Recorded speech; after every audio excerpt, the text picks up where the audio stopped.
Hello aspirants, welcome to Ekam IAS academy. ఈరోజు మనం weekly current affairs MCQ revision చేద్దాం. So 10 questions important topics నుంచి discuss చేద్దాం. సో దానికి సంబంధించిన క్వశ్చన్ చూపిస్తాను, మీరు ఆన్సర్ కామెంట్ సెక్షన్లో మెన్షన్ చేయండి. Along with the question number, out of 10 ఎన్ని కరెక్ట్గా ఆన్సర్ చేశారనేది కూడా కామెంట్ సెక్షన్లో మెన్షన్ చేయండి. రైట్, సో ఫస్ట్ టాపిక్ ఏంటి అంటే రీసెంట్ టైమ్స్లో మనకి అసెస్మెంట్ ఇయర్ అనేది న్యూస్లో ఉంది. సో దానికి సంబంధించిన question, under the current income tax system in India what does the term assessment year refer to? Right, so first ఇక్కడ అసెస్మెంట్ ఇయర్ అనేది ఏంటి అనేది అడుగుతున్నారు. మరి దీనికి సంబంధించిన ఆప్షన్స్ చూస్తే the year in which income is earned, second the calendar year in which the income is assessed, third the year following the financial year in which the income is earned, and finally the previous year before the financial year. మరి దీనికి సంబంధించిన correct option comment సెక్షన్లో చెప్పండి. మరి ఇది ఎందుకు న్యూస్లో ఉంది అంటే రీసెంట్గా మన finance minister income tax bill 2025ని లోక్సభలో ఇంట్రొడ్యూస్ చేశారు. సో దాంట్లో ఏంటి, మెయిన్గా ట్యాక్స్ ఇయర్ అనే టర్మ్ని ఈ అసెస్మెంట్ ఇయర్ని రీప్లేస్ చేయడానికి తీసుకొస్తున్నారు. మరి అసెస్మెంట్ ఇయర్ అంటే ఏంటి, ఇచ్చిన ఆప్షన్స్లో మనకి the year following the financial year in which the income is earned. So జనరల్గా ఏంటి అసెస్మెంట్ ఇయర్ అంటే దీనివల్ల ఏమవుతుంది, కన్ఫ్యూషన్ వస్తుంది. సో మనం ట్యాక్స్ రిటర్న్స్ ఫైల్ చేసేటప్పుడు ఒక ప్రాపర్ క్లారిటీ లేకుండా కన్ఫ్యూషన్ అనేది కొంచెం హెక్టిక్ ప్రాసెస్కి దారితీస్తుంది. సో దానికోసం ఏంటంటే ఇంటర్నేషనల్ స్టాండర్డ్స్ని కూడా మనం మీట్ అవ్వాలి అనే ఉద్దేశంతో ఇప్పుడు ఈ అసెస్మెంట్ ఇయర్ అనే కాన్సెప్ట్ని ట్యాక్స్ ఇయర్ అనే టర్మ్తో రీప్లేస్ చేయబోతున్నారు. సో ట్యాక్స్ ఇయర్ అంటే మనం ఏ ఇయర్లో అయితే కనుక ఇన్కమ్ ఎర్న్ చేసామో అదే ఇయర్లో మనం ట్యాక్స్ ఫైల్ చేస్తాం, దాన్నే ట్యాక్స్ ఇయర్గా చెప్తున్నారు. అంటే April 1st నుంచి March 31st వరకు మనకి ఏదైతే ఫైనాన్షియల్ ఇయర్ ఉంటుందో అదే ట్యాక్స్ ఇయర్ అవబోతుంది. దీనివల్ల అడ్వాంటేజ్ ఏంటి, రేపు ఎలాంటి కన్ఫ్యూషన్స్ లేకుండా మనం ఫైల్ చేసేటప్పుడు ప్రాసెస్ ఈజీ అవుతుంది. దాంతోపాటు ఇది ఇంటర్నేషనల్ స్టాండర్డ్స్ని కూడా అలైన్ చేస్తుంది అనమాట. సో అది ఈ concept of assessment year and tax year. దానికి సంబంధించిన question and answer here is c. Next, second question, consider the following statements regarding nuclear fusion. First, it produces less energy than nuclear fission does. Second, it is much safer than nuclear fission since fusion cannot run or cannot create runaway reactions. మరి వీటిలో ఏ options correct, ఎన్ని options correct అనేది comment section చెప్పండి. మరి nuclear fusion అనేది ఎందుకు న్యూస్లో ఉంది అని అంటే రీసెంట్ టైమ్స్లో మనకి వెస్ట్ టొకామక్ రియాక్టర్ అనేది సదర్న్ ఫ్రాన్స్లో ఉంది. సో అది మనకు ఆల్మోస్ట్గా అన్ఇంటరప్టెడ్గా 22 minutes వరకు ఫ్యూజన్ రియాక్షన్ ద్వారా ఎనర్జీని జనరేట్ చేస్తుంది అనమాట. సో అది రికార్డ్. ఓకే, అసలు ఫస్ట్ ఈ టొకామక్ అంటే ఏంటి? టొకామక్ అంటే ఏం లేదు, ఒక ఫ్యూజన్ రియాక్టర్ ఏదైతే న్యూక్లియర్ ఫ్యూజన్ రియాక్టర్ ఉంటుందో దాన్ని మనం టొకామక్స్ అంటాం. అవి డోనట్ షేప్డ్ ఉంటాయి. సో ఇవి ఆల్రెడీ మనకు ఆల్ ఓవర్ ద వరల్డ్ చూస్తే కనుక 200+ టొకామక్స్ ఉన్నాయి. సో మనకి ప్రెస్టీజియస్ న్యూక్లియర్ ఫ్యూజన్ ప్రాజెక్ట్ ఏంటి, ఇంటర్నేషనల్ థర్మోన్యూక్లియర్ ఎక్స్పెరిమెంటల్ రియాక్టర్. ఇది ఎక్కడుంది, ఫ్రాన్స్లో ఉంది. సో రీసెంట్ టైమ్స్లో మన మోడీ గారు కూడా ఫ్రాన్స్ వెళ్ళారు కదా, అప్పుడు కూడా దీన్ని విజిట్ చేశారు, ఆ ఫ్యూజన్ ప్రాసెస్ని కూడా కనుక్కున్నారు. రైట్, సో దీంట్లో ఇండియా కూడా పార్టిసిపేట్ చేస్తుంది along with 30+ other countries. So మెయిన్గా మనం గుర్తుపెట్టుకోవాల్సింది ఏంటి, అసలు ఫ్యూజన్ అంటే మనకి 2 lighter atoms ఫ్యూజ్ అయ్యి ఒక లార్జర్ ఆటమ్గా ఫామ్ అవుతాయి అనమాట. మరి ఇక్కడ రాసిన డిఎన్టీ అంటే ఏంటి, డ్యూటీరియం. ఇది ఒక ఐసోటోప్ ఆఫ్ హైడ్రోజన్ అండ్ ట్రిషియం. ఈ రెండు కూడా హైడ్రోజన్ ఐసోటోప్స్. ఈ 2 lighter atoms కలిసి లార్జర్ ఆటమ్ అయిన హీలియంని ఫామ్ చేస్తాయి. ఆ ఫామ్ అయ్యే ప్రాసెస్లో మనకి మాసివ్ ఎనర్జీ కూడా రిలీజ్ అవుతుంది. దాన్నే న్యూక్లియర్ ఫ్యూజన్ ప్రాసెస్ అంటాం. మరి న్యూక్లియర్ ఫ్యూజన్ ఎందుకు చేయాల్సి వస్తుంది అని అంటే న్యూక్లియర్ ఫ్యూజన్ ఏదైతే మనం ఆల్రెడీ న్యూక్లియర్ రియాక్టర్స్ ద్వారా చేస్తున్నామో ఆ ప్రాసెస్కి మనకి రా మెటీరియల్స్గా యురేనియం, ప్లూటోనియం కానీ థోరియం కానీ కావాల్సి ఉంటుంది. అవి లిమిటెడ్గా దొరుకుతున్నాయి మనకి. సెకండ్ రీజన్, దాంతోపాటు మనకి ఆ రేడియో యాక్టివ్నెస్ అనేది కూడా మనకి ఇంపాక్ట్ చూపిస్తుంది. కానీ న్యూక్లియర్ ఫ్యూజన్ విషయంలో చూస్తే హైడ్రోజన్, హీలియం ఏదైతే మనం మెయిన్గా రా మెటీరియల్స్గా వాడతామో అవన్నీ కూడా చాలా అబండెంట్గా ఉన్నాయి, చీపర్గా ఉంటాయి. అలానే మనకి న్యూక్లియర్ పాయింట్ ఆఫ్ వ్యూలో చూస్తే కనుక ఎటువంటి వేస్ట్ ప్రాబ్లం లేకుండా మనకి సేఫ్ అండ్ సస్టైనబుల్గా కూడా ఈ ఆప్షన్స్ కనిపిస్తున్నాయి. అండ్ న్యూక్లియర్ ఫ్యూజన్తో పోలిస్తే న్యూక్లియర్ ఫ్యూజన్లో జనరేట్ అయ్యే ఎనర్జీ చాలా ఎక్కువ, మాసివ్ అనమాట. సో సన్ కానీ ఇలాంటి వాటిలో ఎనర్జీకి మెయిన్గా న్యూక్లియర్ ఫ్యూజన్ రియాక్షన్ అనేది ఇంపార్టెంట్ రోల్ ప్లే చేస్తుంది. సో ఇక్కడ ఫస్ట్ ఆప్షన్ అనేది తప్పు. సో న్యూక్లియర్ ఎనర్జీలో మనకి ఫ్యూజన్ ద్వారా ఎక్కువ ఎనర్జీ ప్రొడ్యూస్ అవుతుంది దాన్ ఫిషన్. సో ఈ ఫస్ట్ స్టేట్మెంట్ రాంగ్ అనమాట. సో ఫ్యూజన్ అనేది మనకి artificial sun, fusion reactors artificial suns అని కూడా అంటాం, ఆర్ ఈ టొకామక్స్ గా కూడా పిలుస్తాం అనమాట. సో రీసెంట్ టైమ్స్ లో ఈస్ట్ అనేది కూడా మనం న్యూస్ లో చూసాం అండ్ డిస్కస్ కూడా చేసాం. ఎక్స్పెరిమెంటల్ అడ్వాన్స్డ్ సూపర్ కండక్టింగ్ టొకామక్ అనేది ఇది చైనాలో ఉన్న ఆర్టిఫిషియల్ సన్ అని కూడా అంటున్నాం. రైట్, సో ఇది next, it is much safer than nuclear fusion. Correct, fusion అనేది ఎప్పుడైనా కూడా డేంజరస్, ఎందుకంటే రేడియో యాక్టివిటీ ఉంటుంది కాబట్టి ఫ్యూజన్ అనేది సేఫర్. కరెక్ట్, సో ఈ second statement correct, first statement wrong. So only 2 అనేది correct option. Next, third question, consider the following statements regarding the periodic labour force survey. Right, second దీంట్లో first statement చూస్తే కనుక the PLF estimates shows that unemployment rate in the short term interval of 3 months. Then it is conducted by National Sample Survey Office NSSO. మరి వీటిలో ఎన్ని options correct అనేది answer comment section లో చెప్పండి.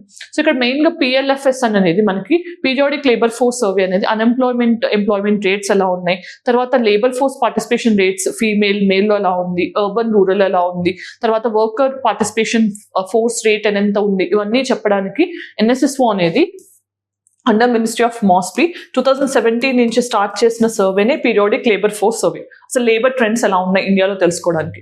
So first statement అనేది unemployment rate కి సంబంధించిన estimates అనేది షార్ట్ ఇంటర్వెల్ ఆఫ్ 3 months లో ఇస్తుంది అనేది కరెక్ట్. బట్ దీంట్లో రీసెంట్ టైమ్స్ లో ఈ రిపోర్ట్ ప్రకారం వచ్చిన రిపోర్ట్ ప్రకారం అర్బన్ ఏరియాస్ లో అన్ఎంప్లాయ్మెంట్ రేట్ ఎంత ఉందని చెప్పారు, ఆల్మోస్ట్ 6.5% ఉందని చెప్పింది ఈ రిపోర్ట్, రైట్. దాని తర్వాత మరి లేబర్ ఫోర్స్ పార్టిసిపేషన్ రేట్ అనేది ఎంత ఉంది అని చెప్పారు, మేల్స్ లో ఎస్పెషల్లీ చూస్తే కనుక 75% ఉంది అని 75.2 అప్రాక్సిమేట్లీ అని చెప్పారు. And labour force participation rate females లో ఎంత ఉంది అని చెప్పారు, 25% ఉంది అని చెప్పడం జరిగింది. తర్వాత వర్కర్ పార్టిసిపేషన్ రేట్ అనేది ఎంత ఉంది అని చెప్పారు, అనేది ఆల్మోస్ట్ గా మనకి ఇక్కడ 47% అరౌండ్ ఉంది అని చెప్పడం జరిగింది. Unemployment rate, labour force participation rate, worker participation rate ఇవన్నీ కూడా ఈ పర్టికులర్ రిపోర్ట్ లో ఉన్న ఇంపార్టెంట్ లైక్ కీ థింగ్స్ అన్నమాట. సో ఇక్కడ ఇది conducted by national sample survey అనేది కూడా correct statement. So both statements are right. So answer is C.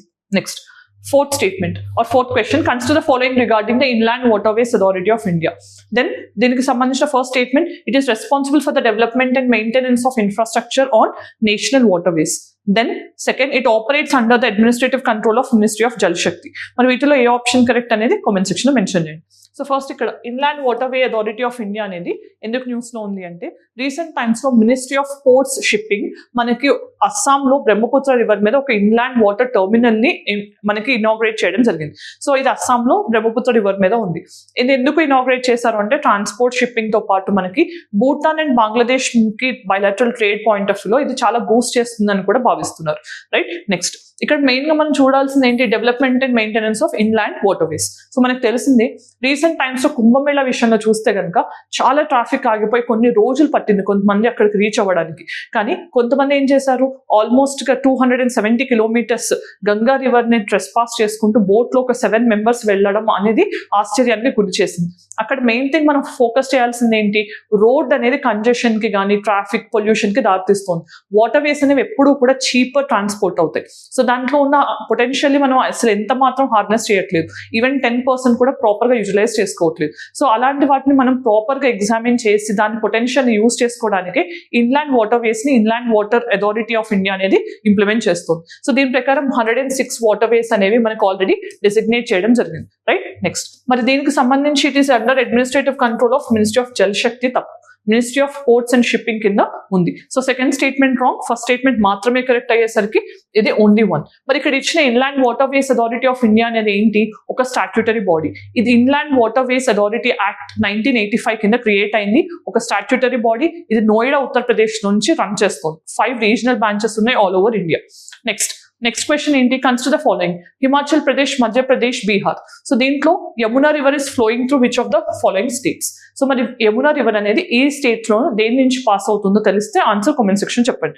ఇక్కడ మెయిన్ గా యమునా రివర్ ఎందుకు న్యూస్ లో ఉంది, సో రీసెంట్ టైమ్స్ లో మనం మహాకుంభమేళా విషయంలో చూసాం, లేకపోతే యమునా రివర్ పొల్యూట్ అయింది, దానికి సంబంధించిన మెజర్స్ తీసుకోవడానికి NGT కూడా చాలా సార్లు గవర్నమెంట్ ని ఆర్డర్ చేయడం చూసాం. సో దానికి సంబంధించిన ఇన్ఫర్మేషన్ ఇక్కడ ఏంటి అంటే రీసెంట్ టైమ్స్ లో యమునా రివర్ ని మేము క్లీన్ అప్ చేస్తాము పొల్యూషన్ నుంచి అని బీజేపీ తన ఎలక్షన్ మేనిఫెస్టోలో ఢిల్లీ ఎలక్షన్స్ లో ఇవ్వడం జరిగింది. సో దానికి సంబంధించి ఇప్పుడు ప్రపోజల్ ఇంప్లిమెంట్ చేస్తారు అనే ఊహాగానాల మధ్యలో ఈ క్వశ్చన్ అనేది ఫ్రేమ్ చేయడం జరిగింది, రైట్. సో ఇక్కడ యమునా రివర్ అనేది హిమాచల్ ప్రదేశ్ నుంచి వెళ్తుంది, ఎస్ కరెక్ట్. మధ్యప్రదేశ్ నుంచి కాదు అండ్ బీహార్ నుంచి కాదు. సో టోటల్ గా ఎక్కడి నుంచి, ఫస్ట్ ఇది యమునోత్రి గ్లేషియర్, ఇది ఎక్కడుంది, బందేర్పూర్ రేంజ్ అనేది ఉత్తరాఖండ్ లో ఉంది. సో ఉత్తరాఖండ్ నుంచి వెళ్తుంది. నెక్స్ట్ తర్వాత యూపీ నుంచి వెళ్తుంది, తర్వాత హిమాచల్ ప్రదేశ్ నుంచి అండ్ హర్యానా నుంచి వెళ్తుంది. నెక్స్ట్ ఢిల్లీ నుంచి పాస్ అవుతుంది, అలానే రాజస్థాన్ నుంచి వెళ్తుంది. సో ఇవన్నీ కూడా Nani states.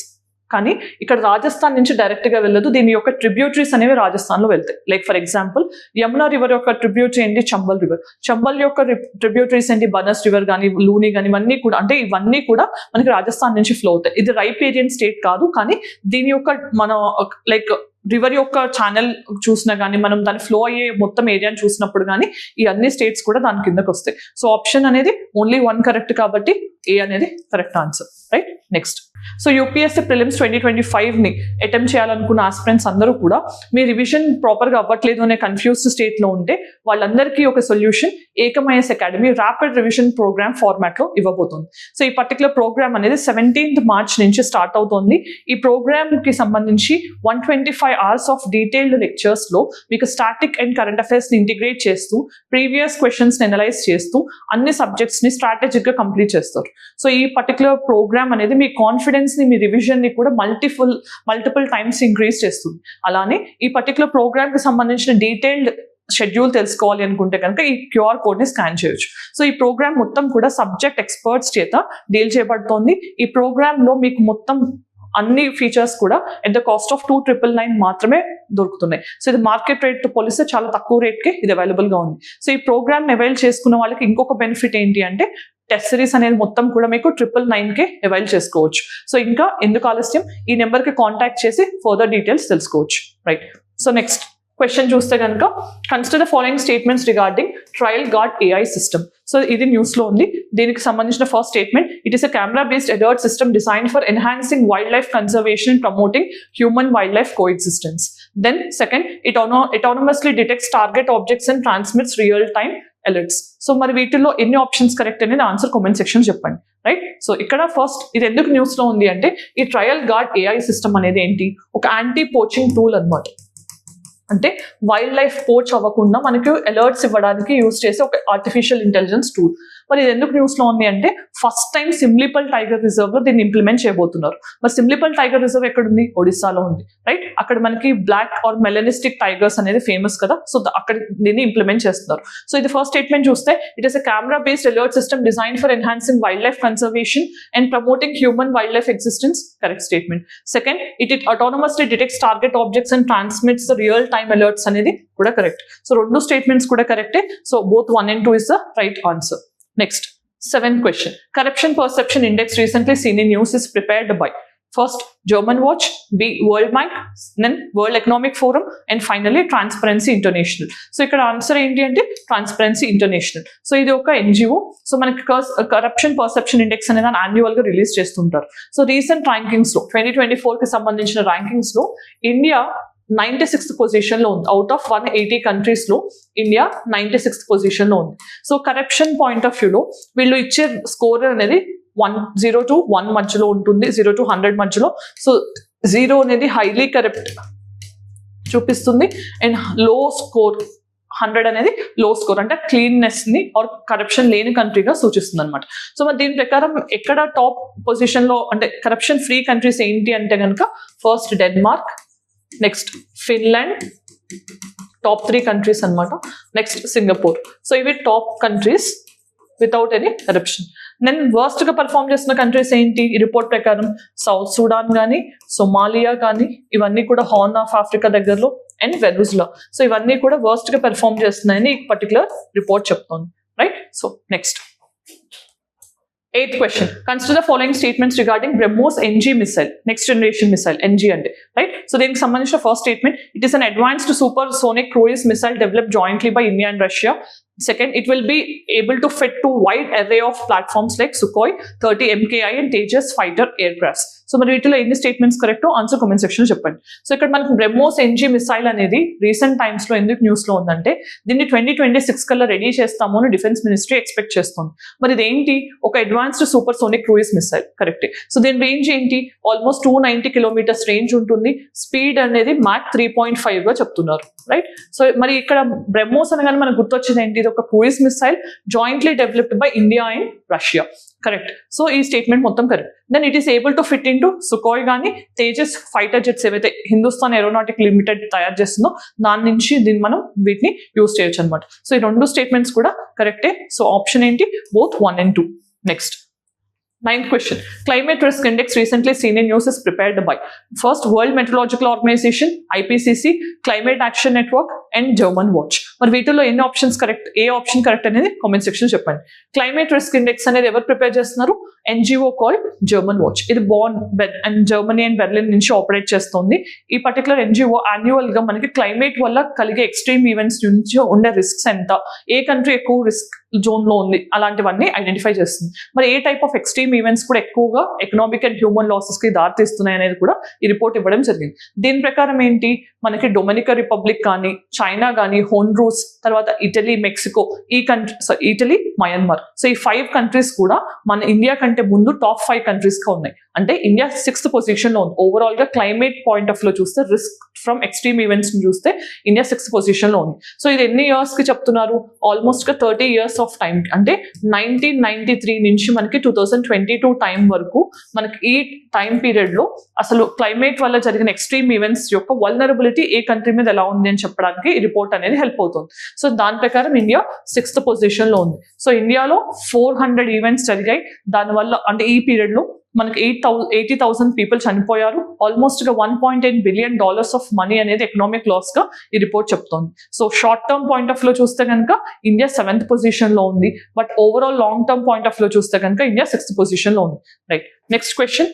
The primary objective of Naksha project is to, then first, it is digitizing and modernizing urban land records for accurate ownership and documentation, then developing geospatial database for agricultural land mapping, then enhancing GIS based disaster management planning in urban areas, then create a central repository of topographical data from the military use. So ఇక్కడ Naksha project అనేది digitising and modernising urban land records for accurate ownership and documentation. So దీన్ని ఎవరు implement చేస్తున్నారు, ministry of rural development implement చేస్తుంది. దాని ప్రకారం ఏంటి, land records digitise చేయడం వల్ల ఏంటి, క్లియర్ కట్ ఓనర్షిప్ ని మనం ఎస్టాబ్లిష్ చేయొచ్చు. సో మనకి రేపు ప్రాపర్టీ రిలేటెడ్ డిస్ప్యూట్స్ లేకుండా క్లియర్ గా ఓనర్షిప్ ని క్లెయిమ్ చేయడానికి, అలానే డిస్ప్యూట్స్ అనేవి తగ్గించి లిటిగేషన్ తగ్గించడానికి, అర్బన్ డెవలప్మెంట్ తో పాటు మనం సస్టైనబుల్ డెవలప్మెంట్ ని, స్మార్ట్ సిటీస్ ని ఈజీగా ఇంప్లిమెంట్ చేయడానికి ఈ పర్టికులర్ ఇనిషియేటివ్ యూజ్ అవుతుంది అని మనం చెప్పొచ్చు. Right, so first option A correct.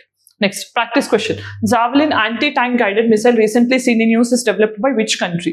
So north Korea, Russia, US and India. మరి వీటిలో ఏ ఆప్షన్ కరెక్ట్ అనేది ఆన్సర్ కామెంట్ సెక్షన్ చెప్పండి. మరి ఈ రోజు మనం weekly current affairs revision MCQs ద్వారా 10 డిఫరెంట్ టాపిక్స్ నుంచి ఈ వీక్ లో కనిపించిన ఇంపార్టెంట్ కరెంట్ అఫైర్స్ నుంచి పిక్ చేసుకుని ఆన్సర్ చేయడానికి ట్రై చేస్తాం కదా. ఇనిషియేటివ్ మీకు నచ్చినట్లయితే మీ ఒపీనియన్ కామెంట్ సెక్షన్ లో చెప్పండి. Thanks for watching. All the very best.